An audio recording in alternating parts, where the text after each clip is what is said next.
Hello, everyone. Thank you for joining us this evening for UBCI online music lecture with demonstration by Dr. Han Mei titled Unity Through Diversity with the subtitle Harmony in Metal, Stone, Silk, and Bamboo. She's going to take us on a virtual tour of the Center for Chinese Music and Culture, highlighting some of the music instruments on display and sharing their historical and cultural significance. Dr. Han is associate professor at the School of Music and the founding director of the Center for Chinese Music and Culture at Middle Tennessee State University. Dr. Han is a blend of scholar, performer, composer, educator, and cultural ambassador, specializing in Chinese music. As a scholar, she published her research in academic journals and as book chapters and her commentaries in book and CD reviews. Dr. Han has lectured at international conferences and universities, most recently at the Society for Ethnomusicology 2020 annual virtual conference, Tsinghua University, Beijing Language and Culture University, Shanghai Conservatory Music, and Salford University in England. She directed the Chinese ensembles at the University of British Columbia, University of Michigan, Ann Arbor, Kenyon College, Ohio, and currently at the Middle Tennessee State University. As an internationally acclaimed performer and composer on the zone, Dr. Han is known for her cross-cultural works in chamber music, new music, world music, and free improv genres. Her concerts has included the Kennedy Center for the Performing Arts and Freer Gallery in the Smithsonian Institutions in Washington, D.C., the National Arts Center in Ottawa, and the famous concert hall in Amsterdam, music festivals in Australia, Singapore, and popular TV shows in China. She has released 8 solo and chamber music albums, 3 of which received award nominations. She has appeared on radio and TV networks in the US, Canada, UK, Australia, Japan, and China. There are many performing musicians, but very few of them do research and publish. There are also many music scholars, but very few of them really perform. So Dr. Han is truly special in that regard. So he's both a scholar and a performer. So we are in for a very special treat this evening. Without further ado, please welcome Dr. Han Mei. Thank you very much. Good evening, friends from different states in the United States and also around the world. I'm standing in the middle of a music gallery at Middle Tennessee State University, surrounded by musical instruments from different cultures from China. And first, I want to tell you a story. In 1978, a group of farmers in central China, in Hubei province, were digging a well. What they found out was an ancient tomb that was full of musical instruments. Among them, there was a set of bronze chime bells. There were total 65 pieces, weighing 2.5 tons. This is the most famous chime bells discovered in the world, and by far the largest set. That's the famous Zhenghou Yi Bianzhong, or Marquis Yi chime bells.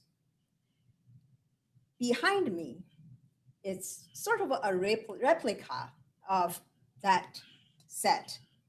I say sort of because these bells, we have 24 a set. It's smaller than Zhenghou Yi's, but these bells were casted by using the mold that directly came from that set of the bells. Bells are tremendous and primary musical instruments used in ancient ritual music. They belonged to kings, belonged to emperors, and they have a lot of cultural symbolic meanings. For instance, the base, this round base, is carved by dragons that represents the power. And also creatures were mounted across the beams, horizontal beams. These creatures also represents power. And each level of beams are held by soldiers. These soldiers represent strength. Together, the size, the weight, and the sound of the bell represents the earth. On my right-hand side, you see a set of stone chime. Stone chimes are very old. Bells are 20, these bells were, original one were about 2,500 years, but stone chimes went back all the way to the New Stone period, about 4,000 years. And this set, 16 of them, tuned to a diatonic scale, which is a sort of like it is a Western diatonic scale. It's a white key of piano. And the sound is very clear. So the combination of the sound of earth and this clear sound that represents the heaven make the two instruments are very interesting pair. In our Chinese philosophy, it is yin and yang. And today I invited two performers to perform a bell and a stone chime piece together. One is my music partner, my husband for 20 years, Randy Raine-Reusch. Another is my graduate teaching assistant, Miss Greta McGuire. So please. And traditionally, the musicians cannot play in standing in front of the bells because you cannot take the same space with the emperors.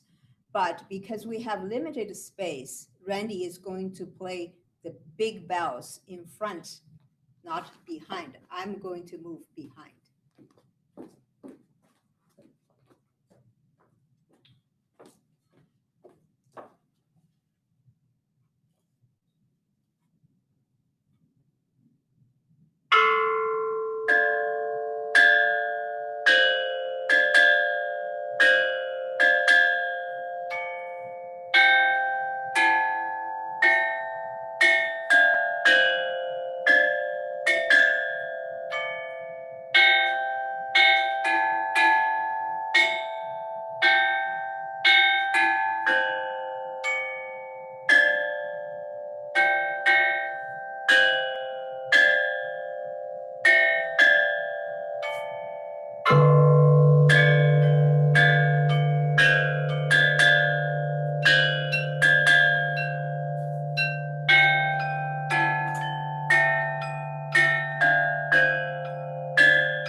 Bayan is a Chinese categorization system of 8 sounds or 8 materials, really.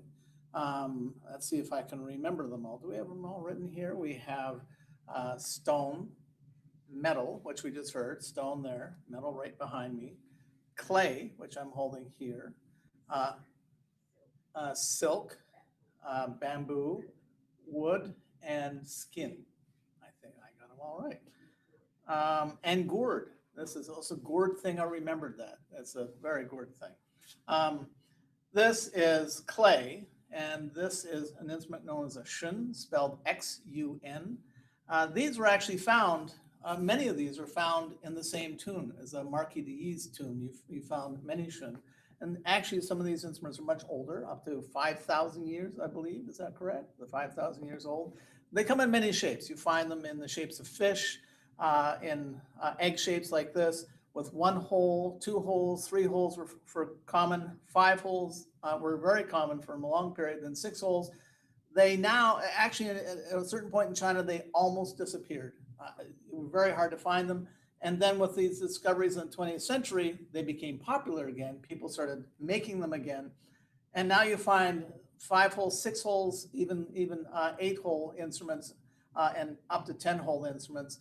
These are a sound you may recognize once I play it. You can hear these on TV shows. You hear these in movie soundtracks, especially those dramas on TV of ancient China. You hear this instrument a lot. Normally played kind of like blowing into a pop bottle. For those people that are old enough to remember what pop bottles were, you blow into the top, just blow down into it. And that's a common way of playing it.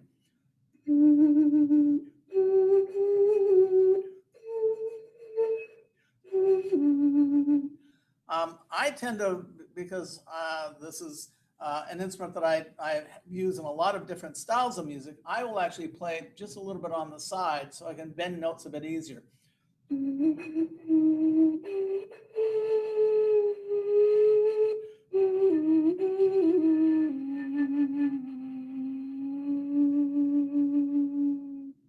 So that's a shun.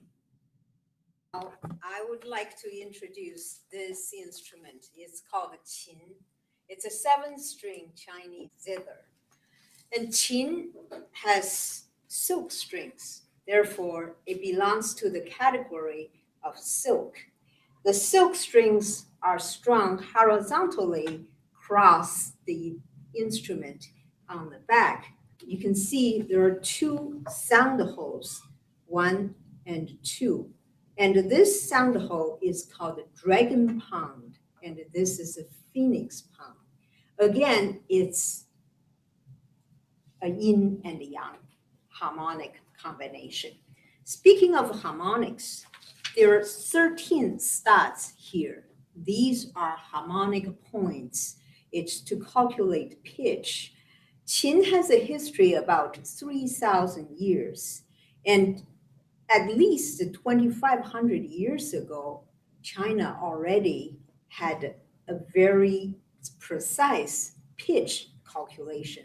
So the qin is very sophisticated in that way. And the qin is said to be invented by sages for virtue nourishment, for mind relaxing, for people to connect to nature. So playing qin, you have to be relaxed. And you see a lot of Chinese paintings, you have these old scholars playing qin in the mountains or facing the water or underneath a pine tree. These are all very symbolic, again, culturally. So behind me, this qin corner is sort of like a scholar's study. And this is created after the scholar garden in Suzhou. So the plants and stones, and you can see through the windows, they are all symbolic meaning. For instance, bamboo represents the kind of flexibility, strength, and durability, but also at the same time, it's flexible. It can bend, but not break.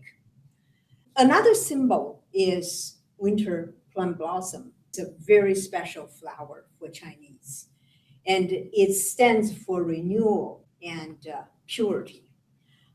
So I am going to play a qin piece, but on the zheng, because I am not a qin player. And this piece, Mei Han San Nong, or 3 variations on the theme of plum blossom, was originally created for Chinese bamboo flute in the 3rd century. And later it became a standard classical piece for the qin. And in the 20th century, it was adapted for the zheng. So this is Mei Han San Nong.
I hope you enjoyed that.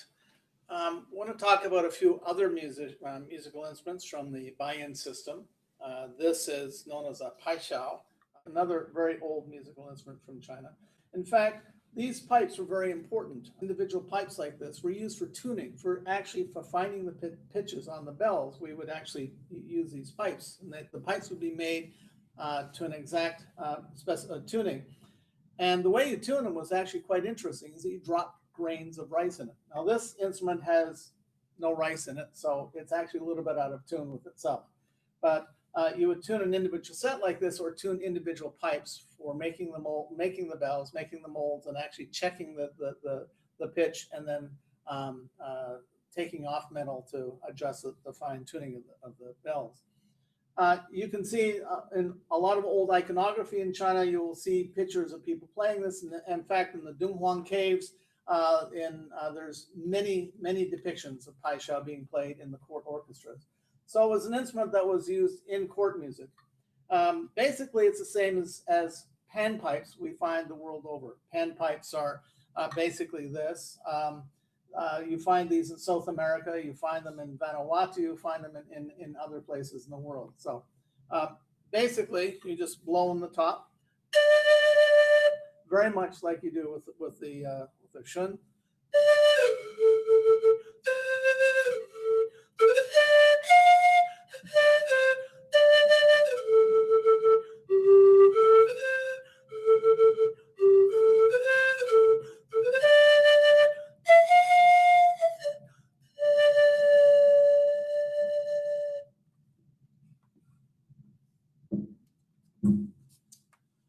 And another ancient and important instrument in China is the sheng. The sheng is actually in the gourd category. And now we find the wind chamber is made from metal or wood, but originally these wind chambers were made from gourd. The instruments that these came from, the earliest of these, at least 2,500 years old, if not much older. It's hard to tell because these were folk instruments, were made were an instrument known as hulu. Sheng, hulu means gourd. So, and they were a 5 or 7 pipe instrument and arranged in 2 different ways. You see the rows of this are arranged in kind of a circle. So the pipes are arranged in a circle. Well, original hulu sheng were in 2 different types. One was a circle, and another were in 2 rows. So 2 different types of hulu sheng. They both became popular at the same time, used in different regions. And as the sheng became an instrument used in court, the hulu sheng, the 2 different types of sheng were maintained. In fact, you'll see one right behind me. This very large black sheng behind me is in 2 rows. And so these 2 types have progressed in parallel. Both are used in orchestra nowadays.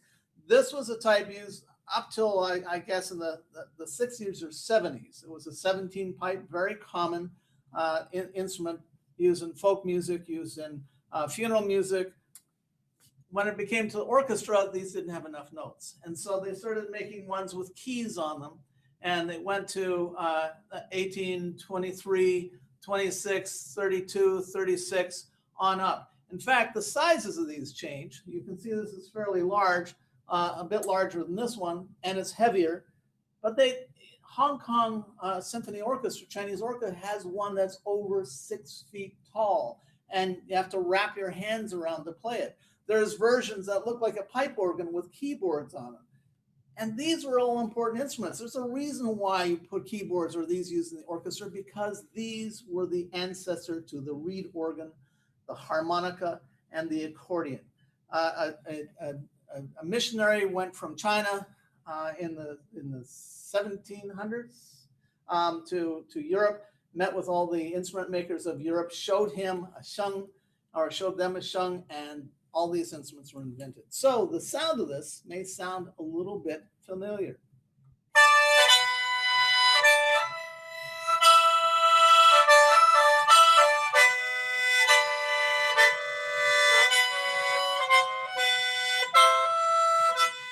Oops, I missed some of the notes.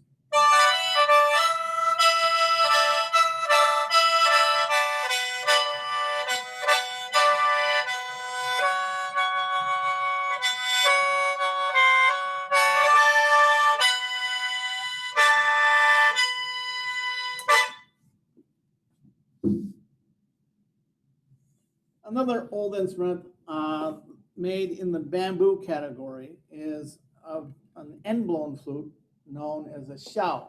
And this is also known as a notch flute because it has a small little notch here at the top. The size of this kind of fools you a little bit.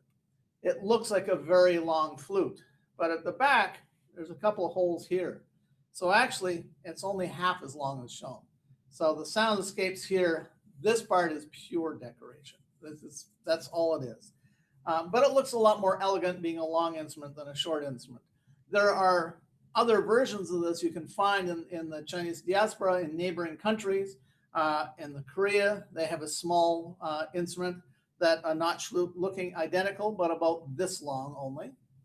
And in Japan, in ancient Japan, they used to have this. An instrument obviously coming from China and then became an instrument known as the shakuhachi, the Japanese notch flute or bamboo flute.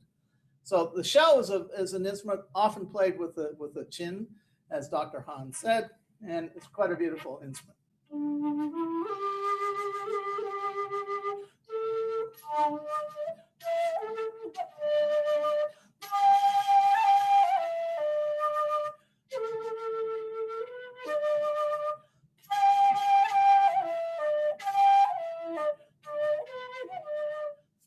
Probably the most important flute in China, especially in the Han culture, an instrument known as a dizi or a di, coming in two sizes, one shorter and one longer. This is a 6-hole instrument, and it has a blowhole and one little extra hole right here. And some people are very confused by it. Someone who's not Chinese who picks this up tries to play it, and it doesn't really work because this hole is often open. What you're supposed to do is put a small piece of bamboo fiber over top of this hole. This is known as dimois. And this is the inside fiber from a piece of bamboo. Certain types of bamboo is very, very thin, and you stick it on with a little bit of hide glue or with some garlic, and it makes a rattling sound and gives that bamboo sound that is very indicative of the dizi. So for young students, this is really tricky. Not even just to put on, but to play, because the dimois takes a bit of time to get used to. But a very beautiful instrument and an instrument of virtuosity.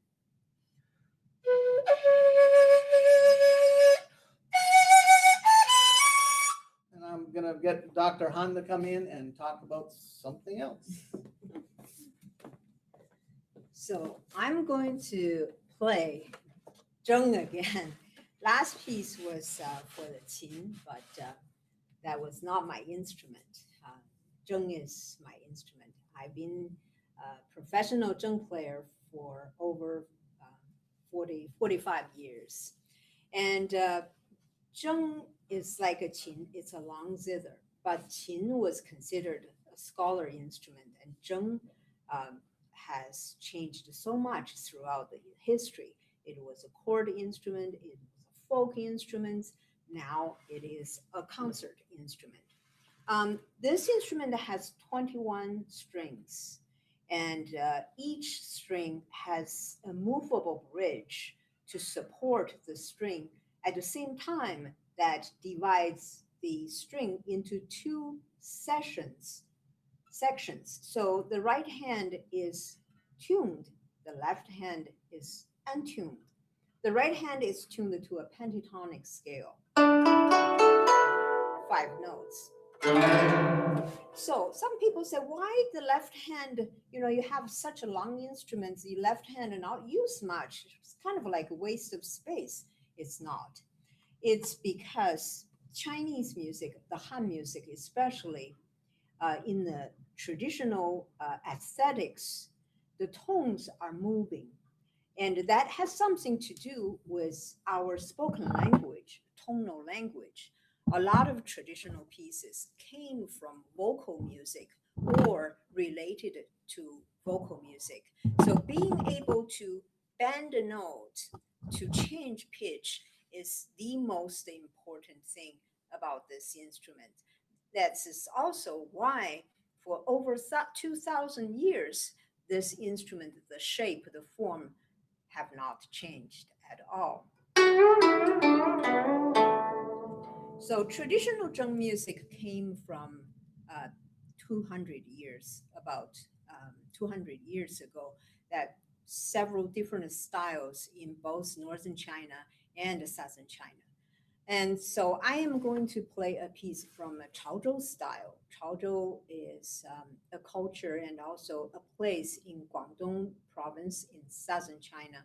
And Chaozhou music is particularly known for their gentleness and subtlety, especially on the left hand for the zheng. The piece is called Pink Lotus in many modes.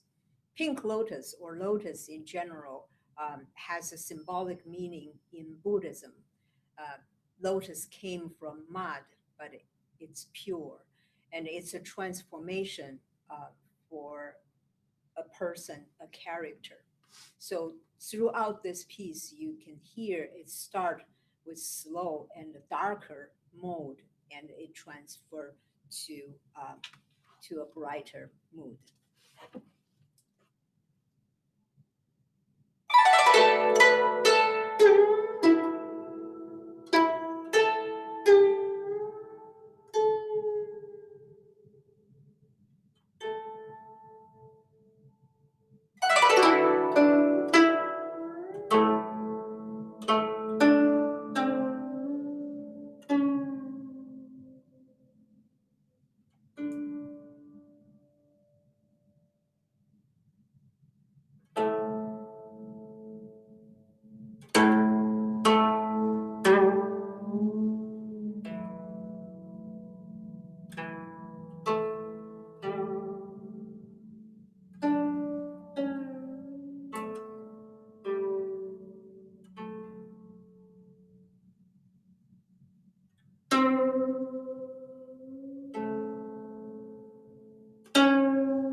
just show you the instruments behind me.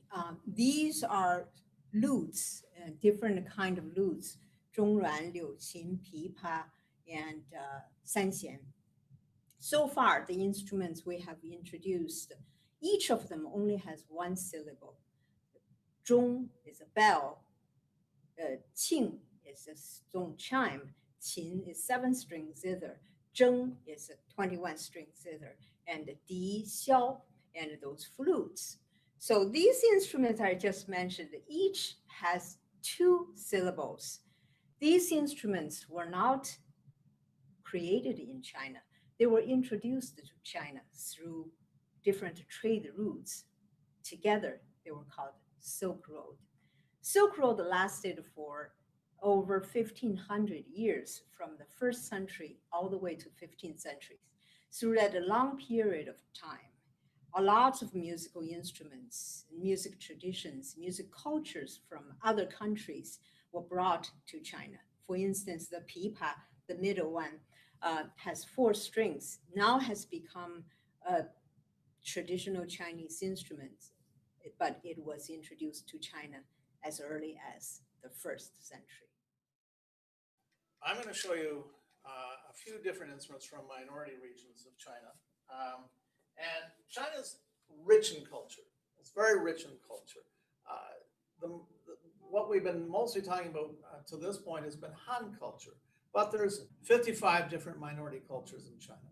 And each with their own language, with their own musical instruments, their own customs, their own different clothes. So it's really interesting to explore that, and not that many people get to explore those different cultures in China. Many of them are in fairly remote regions. This instrument is known as a lu sheng. This is, again, a sheng family. This is an instrument that relates to the previous sheng I showed you with the pipes in a row. Well, this pipe, or pipes in a circle, this is one of those versions that has pipes in 2 different rows. And there's very many versions of it. There's very large ones. In fact, that big one you see on the wall can go up to about 10 feet high. This is a fairly average size, and they get really tiny as well. So these are used in a variety of ways. They're used actually in processional music. They're used for dance and ceremony music. There's even some, you see giant ensembles of these instruments, especially these are very large ensembles. Usually in the town center around the bell tower, you'll have a performance of these. Sometimes an ensemble of musicians like this will be a group of people visiting from another village. So the music is announcing their arrival. However, there's also, this is used for dance music by a solo musician, by a musician who's playing this and using this in a couple different ways. One is the beak of the bird, and sometimes you'll see a dance where they're dancing on one leg and moving this as a beak of a bird. The other is they're playing this as if it's a sword, and they're whizzing it through the air. And sometimes you'll see two musicians playing it, or one, and they'll even do somersaults with this instrument played. It's really quite interesting.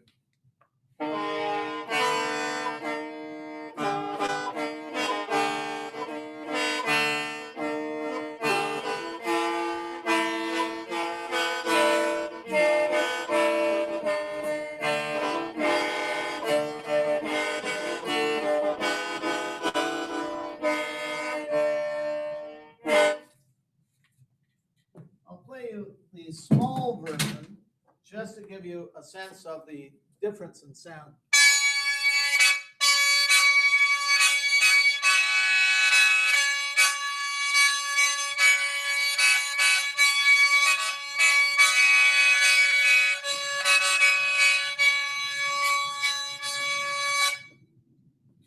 Now, the same reeds that are inside those are also inside this instrument. All the reeds inside of these instruments are flush with the pipe. You cut a little notch into the pipe and you put a bamboo or a brass, now brass reed, flush with the pipe and just seal it up with a little tiny bit of pitch around it. And if I pulled off the top, you would see that all 3 of these pipes have one of these reeds.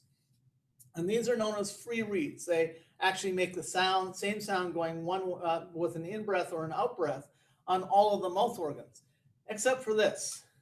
This doesn't go back and forth. It actually operates more like a flute. You're just blowing into it.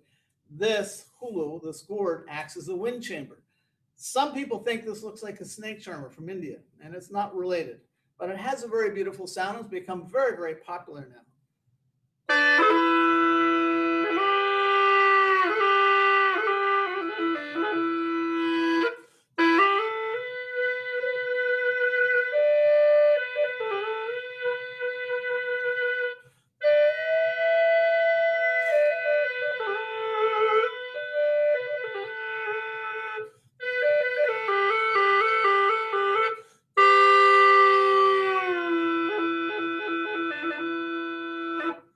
And this is known as a hulu. So now, some people think that these little tiny flush reeds were actually part of another musical instrument, an even older musical instrument, and that is instruments like this, which are known as a koshien. This has 3 leaves in it. Some of these go up to 5 leaves, and these are an instrument played by the Miao people. And there's actually a very famous player now on YouTube, a woman named Magogo, who is absolutely phenomenal at these instruments. And I met her a few years ago. They're really quite wonderful. These are usually women's instruments. And the reason that the function of these instruments is to act as a second voice. So it's another voice not coming from your larynx, but the voice of the instrument. The way you play this is you just pluck this reed and you put it up to your mouth, and your mouth acts as a resonator, and hence that's where the second voice comes from. What the second voice was used was to maybe talk about emotions that you couldn't talk about in public. Maybe your lover or your husband is away and you miss them. Maybe you're talking about some other personal thing, a complaint, or second voices on these instruments also were used for talking to spirits, talking to those that are already left this world. So there are many, many functions for these. This is quite interesting, these 3 to 5 leaf ones.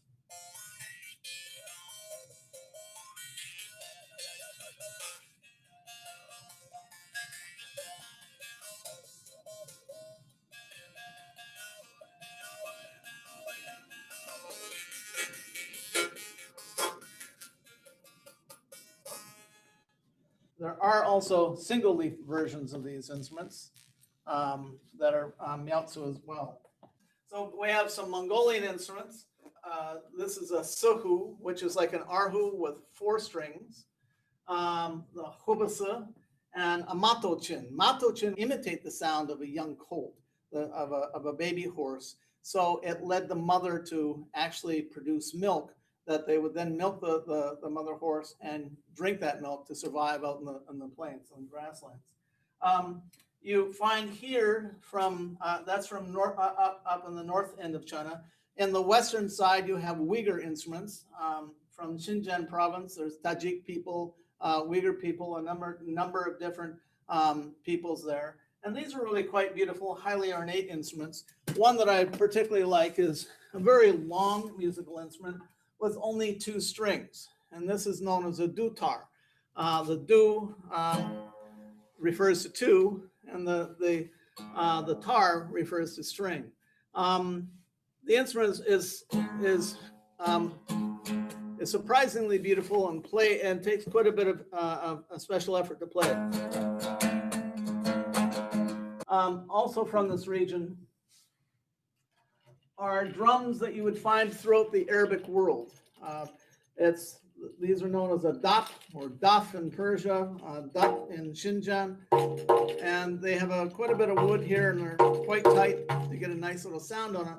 What's interesting about these is that they have rings on the inside, so when you play it, you also shake it.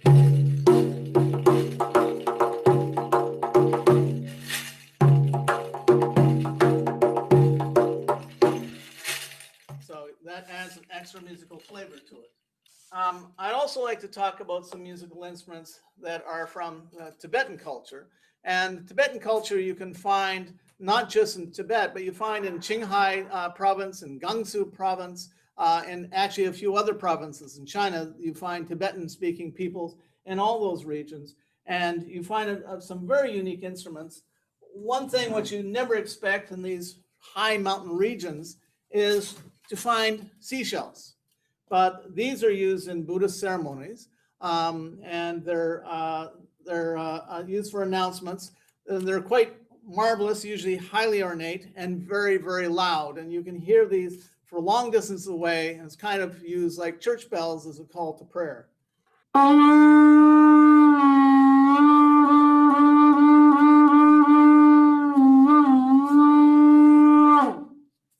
So all very, very ornate, very beautiful, often with semi-precious stones in them. And then the most famous instrument from Tibetan culture is probably the instrument known as a dungchen. This happens to be a small one because these instruments can get up to 20 feet long, 15, 20 feet long. This is only about 7 feet. And they're very low horns used in different ceremonies. And there's actually written notation for this, which are kind of squiggly lines that if just on approaching, they look like squiggly lines. But this notation is very important because this notation for this instrument is is a notation that inspired many 20th century North American musicians to create graphic notation. And so following those squiggly lines in fact, John Cage was a good example of using something like this. So it takes a bit of effort to play this.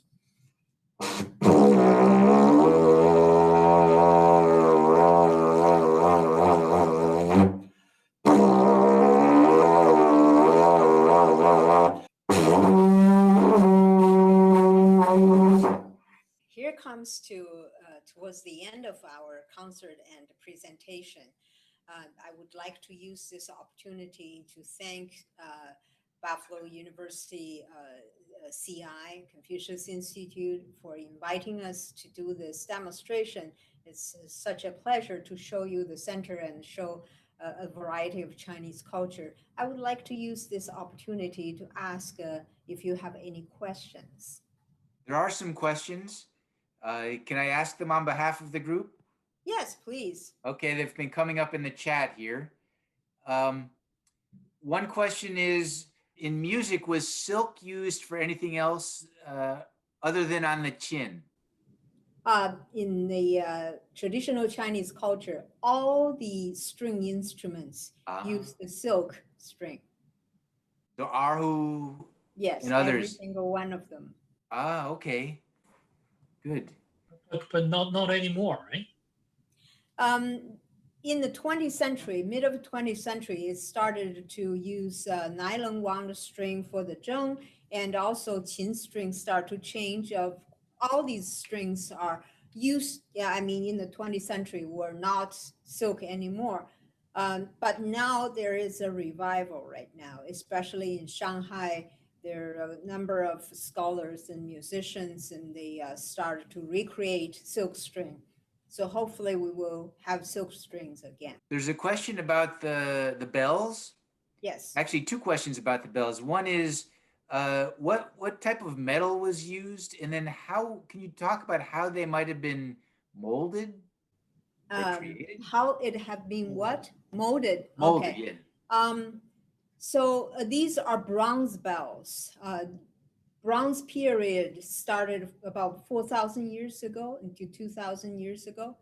And all these Chinese bells that we most of them are bronze bells from that period. Some of them, earlier ones, are iron as well. And right now, what I saw in the Hubei Provincial Museum is they use a type of some kind of wax. That's wax? Yeah, it's wax. It's called the lost wax system. What they do is they carve a bell out of wax. They put a mold around it and use that to create a mold, a plaster mold. Then what they do is they pour the hot brass Liquid, into that yeah. mold that melts the wax and then fills it up with all the bronze. That's right. Oh, And then as wow. it cools, they break the mold, open up the mold. Yeah. There was also a question about the leaf instrument, and what was that? What's that called? Jaw harp, 口弦. Jaw harp. Ah, okay. Similar. I mean, there are like mouth harp that you'd find in. Well, jaw harps or Jews harps. Jews is not a derogatory term. It was actually came from juice harps. These are found actually throughout Asia, from Papua New Guinea all through China, Eastern Asia, into India, and actually into South Asia, and actually into parts of Europe, Eastern Europe. So these are all traditional instruments. They went from bamboo or leaf instruments to copper, brass, and then finally into iron and steel. The farther west you got. Okay. And I had a question. You called the instruments the jung and the chin, and not the gujung and the guqin. Yes. Why is that? Well, 古 means antiquity. Right. The term 古 were added to the instrument in the 20th century. However, I prefer to use the original name, Zheng Qin. These names were in the first dictionary, created before the first century. So these are names our ancestor gave to these instruments, and we should keep them that way. And the instruments are 2,500 years old. You don't need to emphasize that they're old. I feel it's like That's saying, not the same thing. In China, you will be 老 Randy. I know that's what I don't like. I don't like to be. I just like to call me Randy. Yeah. So, any other questions? Yeah, but the instrument behind you, they were introduced to China. Oh yeah. And when they were introduced, were they modified or this is the original? No, modified, changed so very much. In fact, we do have a replica of a pipa from 7th century in this gallery as well.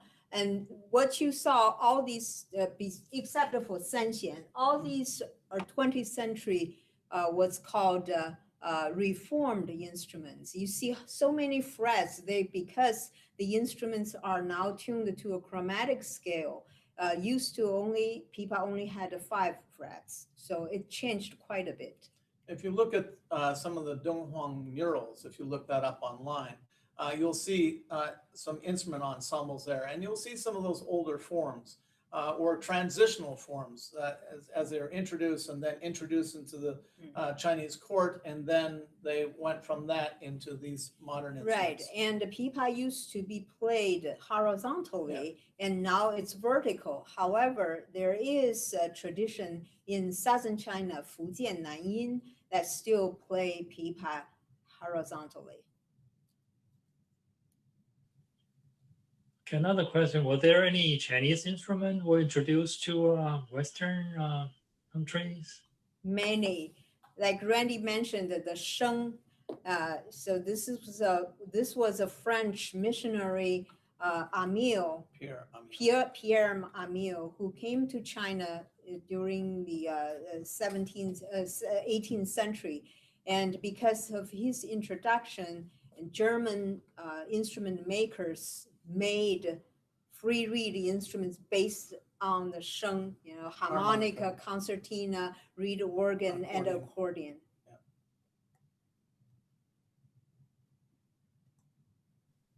I just posted your website, mei-han.com, so that hopefully people will go and take a look.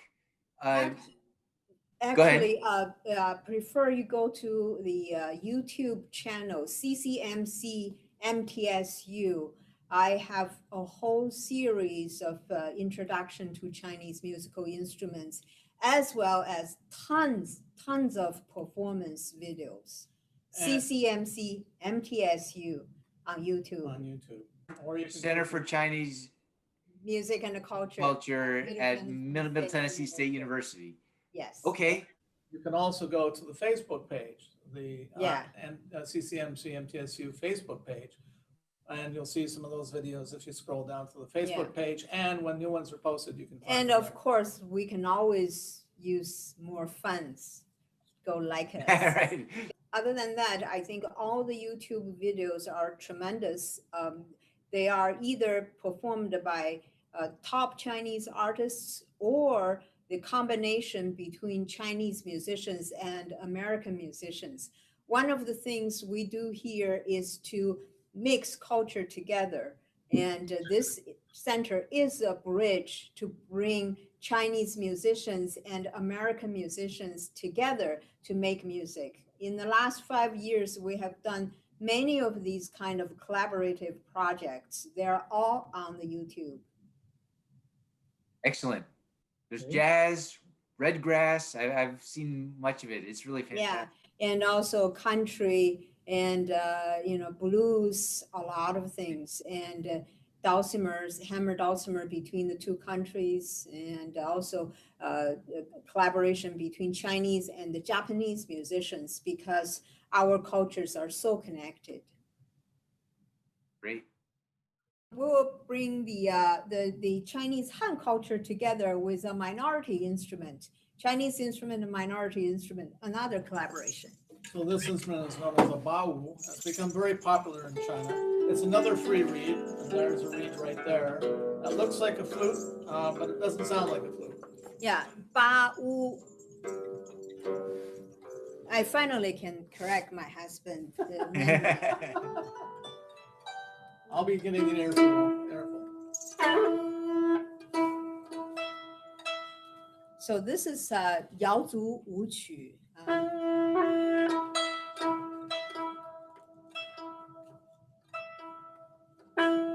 The 20th century Chinese classics composed in 1952.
Wow. Bravo, bravo. Thank you. That's wonderful. Beautiful. Thank you so much. Thank you. Yeah, for those in the audience, thank you for joining us this evening, and thank you, Dr.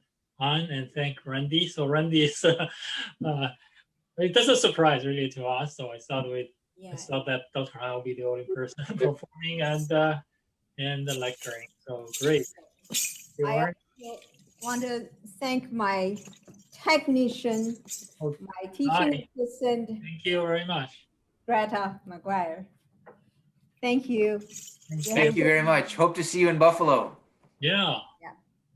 The Have a invitation. good evening. Yeah. Thank you very Bye-bye. much. So Good great. night. Great Bye.